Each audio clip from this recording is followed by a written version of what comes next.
ইচ্ছে করলেই ক্রস করে যেতে পারি, বাট এটা নিয়ম করলেও ছোলো করে খুব সাবধান সহকারে ক্লিয়ার সামনে যদি ক্লিয়ার থাকে তাহলে। অ্যাজ ইউজুয়াল যেটা ওভারটেক ওইগুলো না করাই ভালো, স্পিড নিয়ে যে ওভারটেকিংটা করে।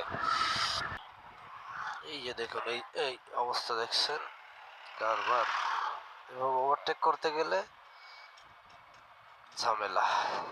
এই জন্যই এই নিয়মগুলো সকলে ফলো করা উচিত, কোথায় ওভারটেক করা যাবে কোথায় করা যাবে না, এই সমস্ত দাগের মানেটা সবার জানা উচিত আসলে রাস্তায় চলাচল করতে গেলে। প্লাস সিগনাল, এই যে রাস্তার পাশে যে সমস্ত সিগনালগুলো আছে এগুলো, এই যে দেখেন রাস্তার উপরে বালু, এগুলো খুব বিপজ্জনক। এই যে আর একজন বালু রেখে দিছে, এইগুলো আসলে মানুষের বিবেক বুদ্ধি যে কবে হবে বাঙালির আল্লাহ ভালো জানে। যদিও লোকাল রাস্তা, কিন্তু অ্যাক্সিডেন্টটা লোকাল রাস্তা হয়। আমার গ্রামের দুইটা লোক একেবারে গ্রামের রাস্তায়, বাড়ির থেকে 1 কিলোমিটার দূরে উপজেলা সড়ক, সেখানে অ্যাক্সিডেন্ট করে মারা গেছে। সেম কেস, বাইক স্লিপ করে আর কি।